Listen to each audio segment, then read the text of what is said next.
ଭାରତୀୟ ମହାକାଶ ଗବେଷଣା ସଂସ୍ଥା ଇସ୍ରୋ ପକ୍ଷରୁ 2027 ଆନ୍ଧ୍ରପ୍ରଦେଶର ଶ୍ରୀହରିକୋଟା ସ୍ଥିତ ସତୀଶ ଧାୱନ ମହାକାଶ କେନ୍ଦ୍ରରୁ ମହାକାଶଚାରୀଙ୍କୁ ନେଇ ଗଗନ ଯାତ୍ରା ଏହାର ଯାତ୍ରା ଆରମ୍ଭ କରିବ।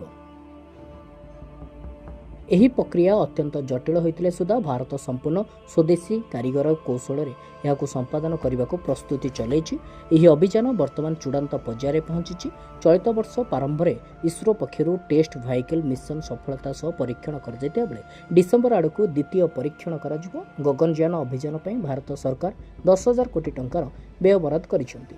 ଗଗନଯାନ ଅଭିଯାନ ସଫଳ ହେଲେ ଏହା ଭାରତୀୟ ମହାକାଶ ଗବେଷଣା କ୍ଷେତ୍ରରେ ନୂତନ ଅଧ୍ୟାୟ ସୃଷ୍ଟି କରିବ ବୋଲି କେନ୍ଦ୍ରମନ୍ତ୍ରୀ ଜିତେନ୍ଦ୍ର ସିଂ କହିଛନ୍ତି। ଏହି ଅଭିଯାନରେ ଭାରତୀୟ ବାୟୁସେନାର 4 ଜଣ ଦକ୍ଷ ପାଇଲଟଙ୍କୁ ସାମିଲ କରାଯାଇଛି। ରୁଷରେ ଆବଶ୍ୟକ ତାଲିମ ନେବା ପରେ ସେମାନେ ବର୍ତ୍ତମାନ ଭାରତରେ ଅନ୍ୟ ପ୍ରସଙ୍ଗକୁ ନେଇ ତାଲିମ ନେଇଛନ୍ତି। ଏଭଳି ଏକ କଷ୍ଟସାଧ୍ୟ ଅଭିଯାନ ପାଇଁ ସେମାନଙ୍କର ମାନସିକ ଓ ଶାରୀରିକ ସ୍ୱାସ୍ଥ୍ୟାବସ୍ଥା ଭଲ ଭାବେ ଯାଞ୍ଚ କରାଯାଇଛି।